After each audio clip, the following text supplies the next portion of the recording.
What's going on, people? It's your boy Tone, back with another video. Now we have another episode of the Rubin Report. We have Larry Elder on here again concerning Black Lives Matter, racism, and a conservative perspective, part 2. This is the one you guys are telling me I have to check out. A lot of you guys sent me a lot of links. I appreciate that. So without further ado, let's cut to the chase and get into the video, man. Let's go. I want to get this right, so I want to look at my notes for this. According to this, you are black. Is that correct? That is correct. That is correct. Okay. Not African American. That's not a term I like. How come you don't like the term African Ridiculous. I was born and raised in America. I've never been to Africa. Why am I an African American? Most of my people have been here longer than most of the other people in this room.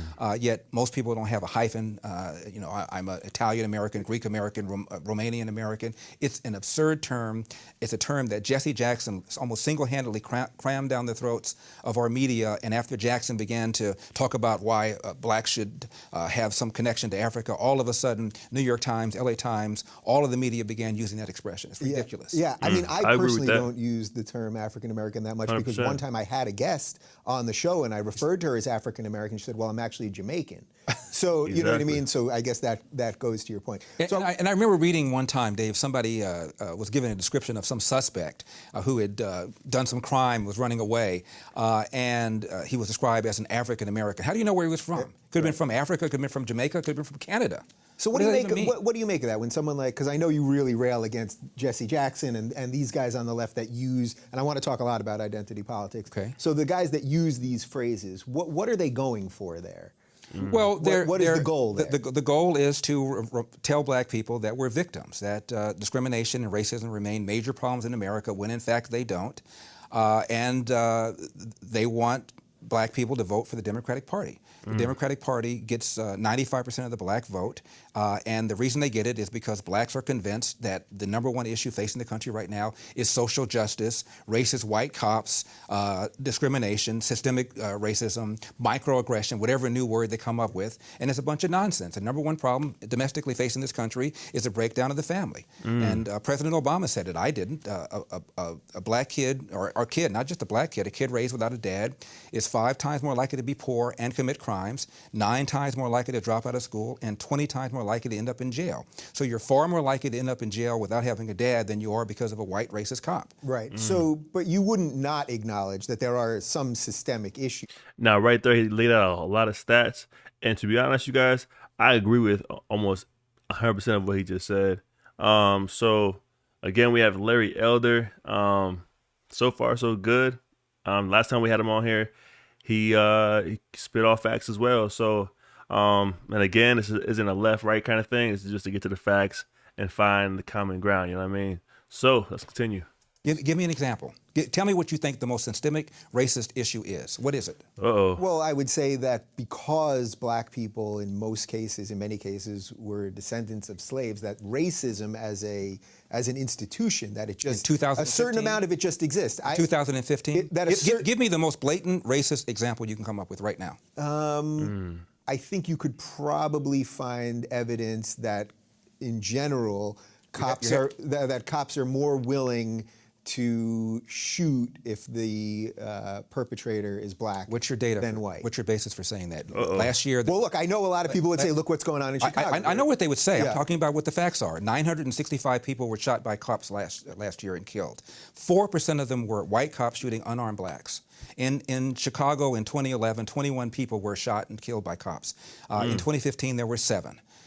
In Chicago, which is a third black, a third white, and a third Hispanic, 70% of the homicides are black on black. About 40 per month, almost 500 per year last year in Chicago, and 75% of them are unsolved. Where is the Black Lives Matter on that? The idea that a racist white cop shooting unarmed black people is a peril to black people is BS. It's complete and total BS.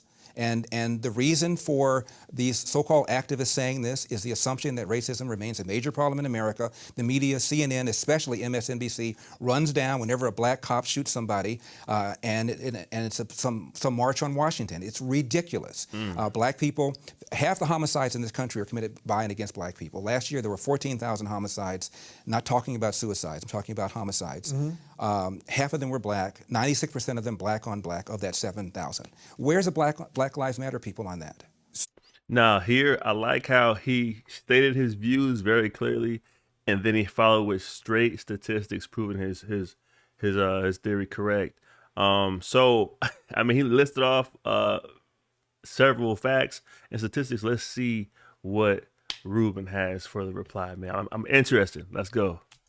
There's where you would say that this is purely because of social justice. This is purely because they want ultimately for people to be angry enough to just keep voting Democrat. That's right. And where's the evidence of the lack of social justice? When a black suspect is killed by a cop, believe me, the media is on it. People are watching it, and justice will, for the most part, occur. In Baltimore, where Freddie Gray was killed, Freddie Gray died in a van. I shouldn't say was killed. Died in a van. Yeah. You have a city that's 45% black.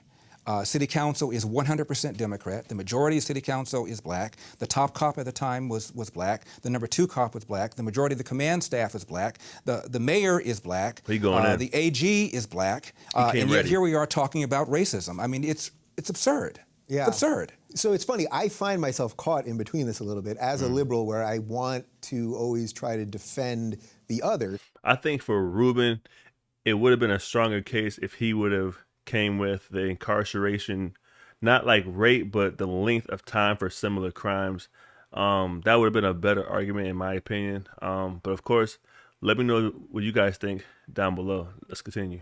So in this case, the other being black people, I'm always sympathetic to that.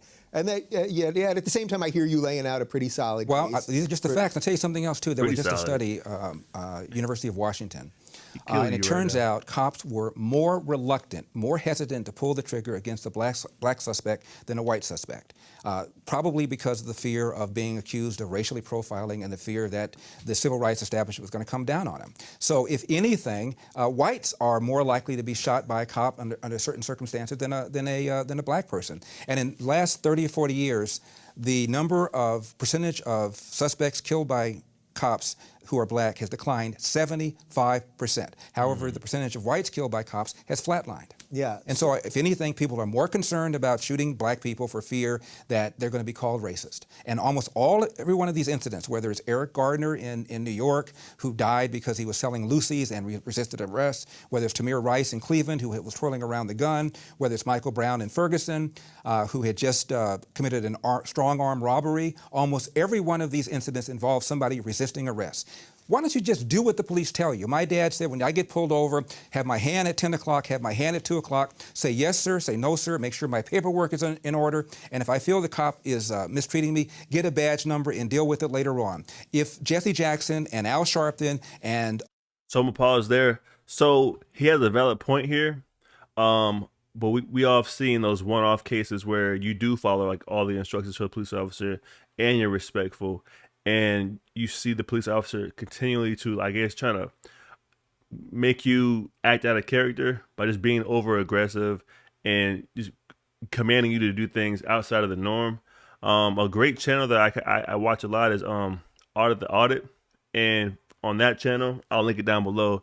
You'll see several situations where people are just like displaying their rights and just doing things within the law. And police officers going out of their way to, make their day or make their situation more complicated than it needs to be.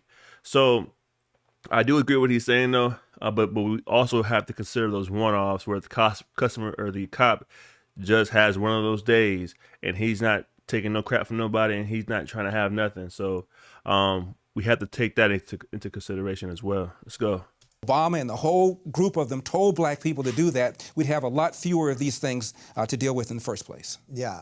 All right. So I'm with you. I'm hearing a lot of what you're saying here. So as a black Larry's doing great right here, though. Who now you've laid out your case there. But you haven't laid out yours. I asked you to name the most important example of racism, and I thought he forgot. He did not forget, man. He's on it. Okay, run it back. But you haven't laid out yours. Let's go. Black conservative then, who now you've laid out your case there. But you haven't laid out yours. I asked you to name the most important Put the cut back example of down. racism, and you gave See, white you know cops what? going after black people. And I told you, gave you the facts for I'm that. not So that's thirsty. nonsense. So you Hold must have on. something else. What else is it? Oh. If you think racism remains a problem in America, give it to me. Well, I think it remains a problem. Give it to It's me. not. It's Give it not. to me. It may not be systemic in that we have. It's not like you're not being hired. And I like that. He's being aggressive. You asked me a question. I gave you answers. I gave you facts. I gave you the facts. I think Rubin tried to fast forward the conversation. Larry stopped him. So hold on. You got to answer the question now. And here we are, man. I like it, man. Let's go. Because you're black, there's no systemic reason, legal reason that exists, that kind of thing. But I think that racism, as a general theory, exists. I need some specifics. You gave me the white cop thing. What else? Give me another example where you think is a problem. Well, as a black conservative, tell me how do you get people to come around? You're the one who made the assertion that you think racism remains a major problem in America. I asked you to give me an example. You gave me white cops going after blacks. As far as I'm concerned, you didn't hold it up very well. What's the other argument you have? What's the other thing? Well, I don't know that it's systemic in the sort of macro sense. I'm not mad. I just want to know what it is you're talking about. That's exactly what. Believe me, that's 100% why I wanted to have you. Blacks here. are not getting into school. BS. We have a race. We have affirmative action. So a black person with an SAT and a GPA of X will get into a school faster and easier than a white person with an SAT or a GPA of X. And if going to school is a route to the middle class, you can make an argument that blacks have an easier route to the middle class. If you're talking about about poverty, the poorer you are, the more accessible loans and grants are for you.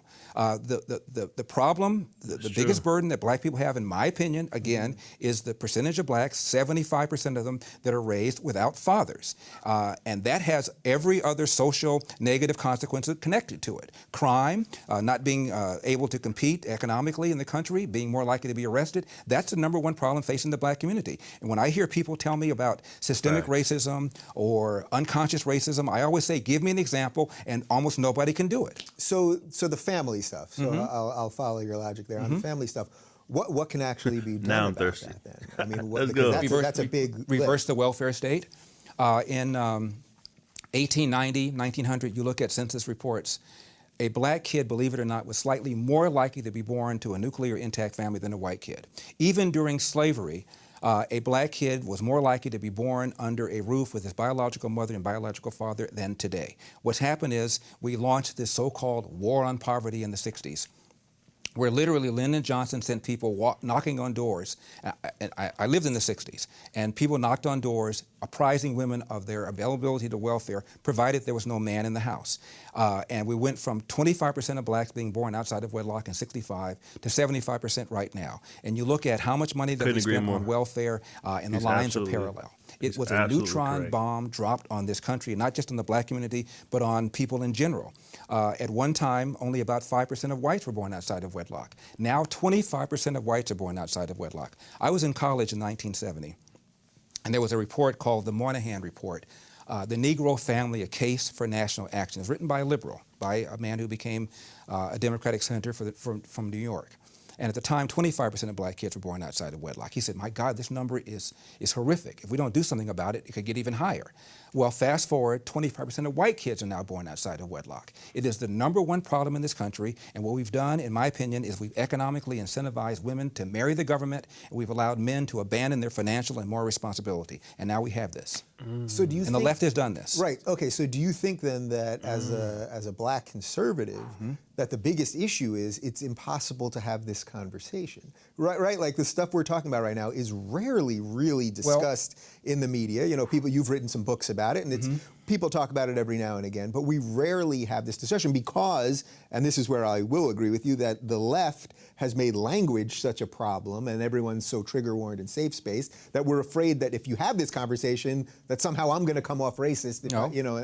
That's not why we don't have the conversation. We don't have the conversation because the left would then have to look in the mirror and go, Jesus H. Christ, look at what I've done. And they don't want to do this. I've had a radio show for almost 25 years. I've invited Jesse Jackson on 50 times, 60 times. I've invited Al Sharpton on that number. Maxine Waters, another loudmouth black woman around here who's running around talking about racism. She won't come on my show either. They don't want to deal with these issues. Why? Let's have a conversation. If I'm wrong, tell me I'm wrong. Tell me how I'm wrong. Give me your data. Give me your facts. Tell me what you got. Yeah. And I could quote the Brookings Institution, which is a liberal think tank, and the Heritage Foundation, which is a conservative think tank, and they'll both tell you that there's a relationship between crime and bad schools and going to prison and not having a dad. So this is not just a liberal kind of thing or a conservative kind of thing. It's a real world kind of thing, and they don't want to have that conversation. I've never heard a reporter ask Obama about the connection between the rise of the single-parent household and the rise of welfare spending. I've never heard anybody ask him that question, not one time. Yeah. And so, as far as I'm concerned, there's this desire not to have this conversation for fear that it then will cause you to rethink your assumptions. A psychologist would call that cognitive dissonance. This anxiety that you feel when you have had your assumptions challenged and you don't want to do it. It's uncomfortable. Yeah. So just real quick, you guys, Larry Elder. I've seen him around, but I haven't really heard of him like on a personal level. But it seems to me it's like people who have, or black men who have these conservative views are almost like put on the back burner, put behind the curtains and pushed off media. And I don't understand why, because listen, between Larry Elder and Thomas Sowell, they both touched on it. They both said the black father is needed in the household. That's the number one thing that they push on from what I'm getting. So I don't understand why the right gets so much hate, especially the black men who stand on the right get so much hate and get name called. Can't really say it on YouTube, but all the name calling and a lot of what listen. Everything he just said was actually absolutely correct. Everything. Now, you can manipulate statistics and research statistics that only benefit what you're trying to prove. You can do that, but from what I'm getting right now, man, listen, Larry's all right, bro. Larry's all right so far. Now, we don't know everything. That's some second, third video, so let's see what else you got. Let's go.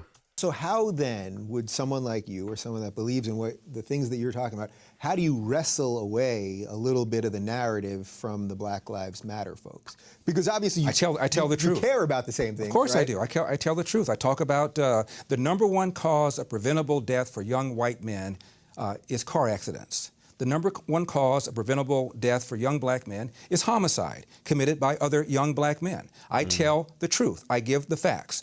And the facts are racist. Yeah, so the facts are racist. Facts are racist. Right. Hashtag facts are racist. Right, so, I'm friends with another black conservative, David Webb. You probably know him on Sirius XM, and he's a Fox News contributor.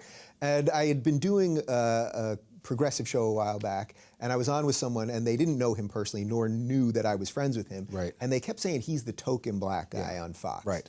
Now, I'm sure you get plenty Oh of my this kind of goodness. thing. Token, bootlicker, Uncle Tom.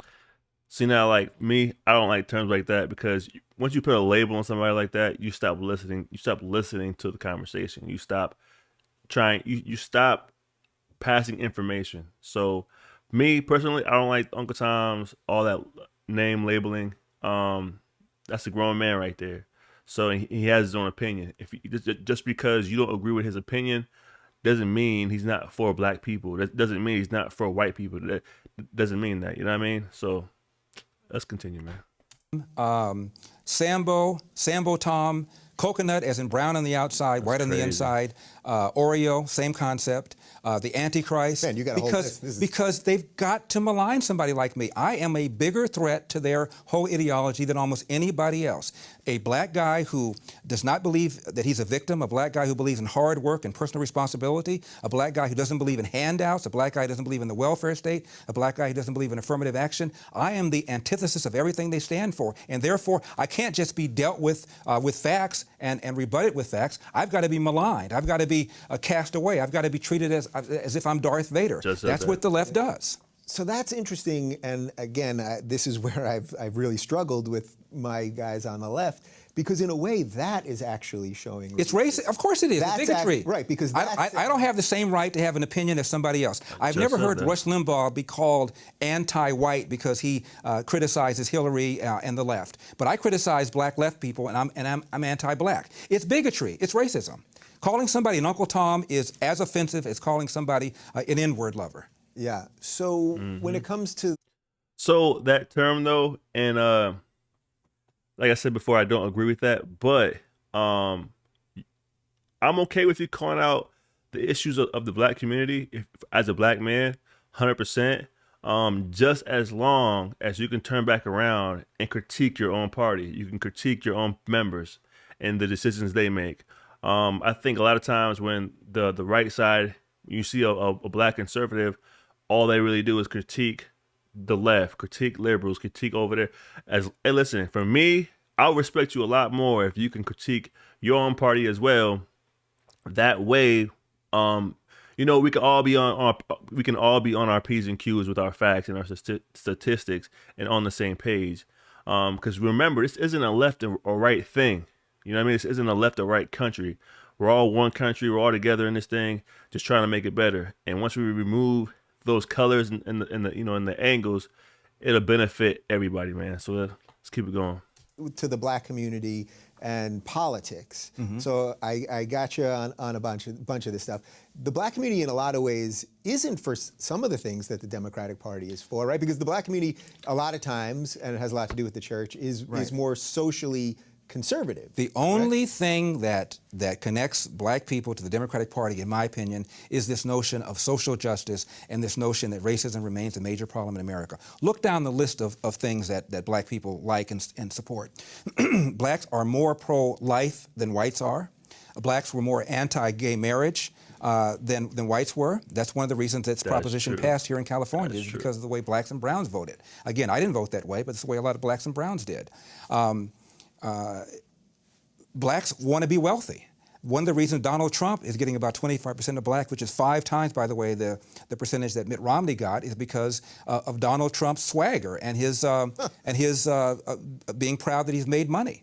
And so, and in the inner city. Wait, that's really fascinating. I think the biggest draw Trump had to black people, in my opinion, of course, he was just blunt, man. If something was on his mind, he would say it. He didn't really care about the politics behind it. And I think that's one of the biggest takeaways from Trump, man. He really wasn't a politician. He wasn't really his tongue wasn't really a sword.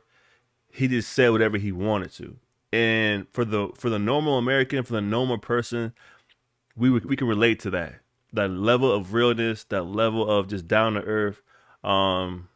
And that's what appealed to the masses, in my opinion, when it came to Trump. So let's go. Little piece right there. Because one more quick one. This is really important. The Democratic Party is completely beholden to the teachers union and vice versa. The union is adamantly opposed to vouchers, where the money follows the kid rather than the other way around. Inner city black women and fathers, and inner city brown women and brown fathers want vouchers. They realize the schools suck. I went to Crenshaw High School in South Central. Right now, 3%, that's not a typo, 3% of kids can do math at grade level. I'm going to send my kid to that school because I don't have enough money to send my kid to a better school. It's an assault. There's a program called the DC Hope Scholarship Program, where every year parents who subscribe to the program, and it's 4 times as many people want to get in as there are seats, will give kids about $10,000 to $12,000 to go to a non-DC government school. And every 2 years when it's over, Obama and the Democrats try to shut it down. And the reason they don't is a bunch of black parents go to the streets, have a press conference, start crying and say, oh, my kid's doing better. I can't think of anything more damaging to a kid's future is to send him to a school where it's a Crip school, where the kids are not learning, where a lot of them are not learning because they don't care, and where the whole level is now dumbed down to cater to the lowest common denominator in a class. And as a result, you have kids that have poorer SAT scores than they otherwise would if they had a chance to go somewhere else that challenged them. And so inner city parents want vouchers. Young black people, when they're told about the benefits of privatizing Social Security, want to do it because 65 years old, blacks die sooner than whites do. And when you die, all your contributions to Social Security go poof, as opposed to being able to will it to your child. When blacks are taught about this, young blacks want the opportunity to put their money into an account that they can control, so when they get 65 years old, they have real money. So privatizing Social Security, vouchers, abortion, same-sex marriage, all of these issues, blacks are really not in lockstep with the Democratic Party. But the Democratic Party has successfully convinced blacks that racism, this white cop, this is widespread, the man's out to get you, and vote for us and we'll deal with it. So how much of this is a messaging problem? If I grant you all of that, right? How much of this is just a messaging problem by the Republicans? Because it seems to me, and I've said this several times, that someone like Tim Scott, who is a black Republican senator from the South, he should be a hero, not only of the black community, but he should really be a hero of the left, right? Because this is a successful black He should be man. an American hero. He really should be. I mean, he should certainly at the very least, be bigger in the national debate. Why isn't he a bigger surrogate for whoever he's going to support? I assume it will be a Republican. Why is this guy lost in the scheme of things? Well, it's the same reason that blacks vote 95% for the Democratic Party. He is considered to be an Uncle Tom. He's a Republican. He's a black Republican. He's some sort of unicorn. I don't know what he is. That's how they feel. So then, what do you do? What do you do as a Republican to break this narrative? I got it. You tell the truth. I got it. You tell the truth. But obviously, I was just going to say that too. There has to be something bigger than messaging here, because you're telling me the numbers: 90, 95% vote Democrat. It's an uphill fight. I mean, to me, there is a access of indoctrination. You have the media, you have academia, and you have Hollywood, all of which tell black people that they're victims. Most professors are to the left. The media certainly is all to the left, and Hollywood's to the left. And so you get up and you're indoctrinated all the time with things like social justice, inequality, the man's out to get you, we need a higher minimum wage. You name the left-wing policy, and you pick it up through osmosis. That's why when we first started the conversation, I said I hope to move you towards the center, and you said I hope to move you towards the center. And I said it's not going to happen because there's nothing you can tell me I haven't heard, but I probably can say some things your audience hasn't heard, because LA Times, New York Times, CNN, ABC, NBC, CBS, New York Times, you name it, these are all to the left. Whatever left-wing position, you're going to hear it. You're going to hear why, how, and where. But the other position you won't hear unless you watch Fox News or listen to talk radio, and a lot of people won't do it if you make them, if you pay them. Right. So I hope it's clear in our 40 minutes or so together so far. When I say I'm on the left, That's all facts you said right there, man. And I agree with all of it, man. The amount of power the media has is ridiculous when it comes to the people. Because, if you can control the media, you can control the people. But at the end of the day, now I know that does weigh in on the amount of eyes that you can reach. But at the end of the day, man, if you're a Republican and you want to get that Democratic voter to vote red, you still have a voice, man. You still have a platform. We got YouTube set up. We're here, just learning about politics and just stuff in general, but you still have a voice. You can still set up. And if you are saying things that the person who is watching you can relate to and understand, you can sway that blue to go red. And it's not up to what they watch on NBC News. Use your voice, man. Use your platform. When you go out when you guys do your speeches, talk from a normal perspective. I know for me, the biggest thing is, tax cuts. Republicans try to, they're the businessmen of the whole thing, right? And they're trying to save as much money as they can and conserve and give the biggest tax cuts to the richest, and that's been the biggest drawback for the blue side of things. So, so I don't know, for me, it's kind of excuses, man. You got a platform now. If you have a voice, you got a mic, you got a channel, you can set up a platform and go stream and do what you got to do. But y'all don't want to do that. You guys want to keep, not you guys, but from my perspective, when you turn on Fox News, it's just like a lot of just hate and constant bashing. And for the normal viewer, we don't want to watch that all day. So I don't know, man. Just tighten up a little bit, bro. Tighten up and stop making excuses, man. You have a voice. The voice is the single most powerful thing you can use on this earth to me, because you put it on the internet and it can spread faster than anything. If you're saying the right things and you're being authentic, it will reach the right people, and you can sway blue to go red and vice versa. Let's go. Consider myself a classic liberal in that I stand for liberal principles. John Stuart Mill type liberal. Exactly. That's not a liberal. And I know in a lot of ways that makes you a conservative. You're a Jack Kennedy kind of Democrat. He cut taxes. Right. He was a cold warrior. He liked hunting. He liked the Second Amendment. So doesn't this show you how stupid the words are? So what I did at the top of the show. No, it shows you how the Democratic Party has evolved to the left and abandoned principles. My mom was a Democrat. My mom was a Republican. My dad was a Republican all his life. And my mom stopped voting for the Democratic Party. And she said, as many people have said, I didn't leave the Democratic Party, they left me. She didn't like welfare. She didn't like the idea of rewarding people just because you had a kid and then giving you more money when you had an additional kid. She didn't like any of all of that. Right. And she started voting for George W. Bush her last two election cycles. So it's really ironic that... It's not messaging, it's the fact that the country in general has gone to the left, and the Democrats to a greater degree than Republicans have gone to the left. The country has changed, in part, in my opinion, because of immigration, including illegal immigration. People who are coming to the country illegally from third world countries like Mexico, they don't know what I'm talking about when I talk about limited government. They believe health care is a right. They're taught that in Mexico, they're taught that other places, and they come here in America and they pull that lever for the Democratic Party, which is why, in my opinion, the left wants borders to be porous, because it changes the country. Right. Changes the electorate. It changes the demographics and all that. The Democratic Party has not won the white vote since 1964. The more white people there are in the country, the worse Democrats do. The more left-wing, the more people of color there are in the country, the best the left does. And so what incentive is there for them to police the borders? What incentive is there for them to shut down sanctuary cities, to stop catch and release? There isn't. In my opinion, there's been a very subtle and very diabolical changing of the mentality of this country by left-wing people, so that a state like California could never vote for Ronald Reagan as they did in the past, could never vote for Richard Nixon as they did in the past.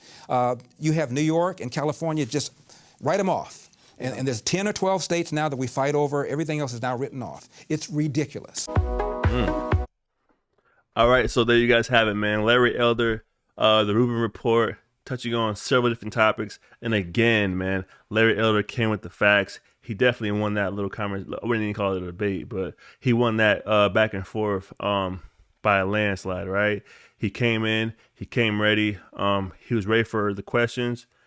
He came with the statistics, the facts, and he was ready to have that conversation. And I think that's what it's gonna take, man. That those conversations need to be had to change our country and move us forward, so we can get past so we can let go of the past and just move forward to better our country.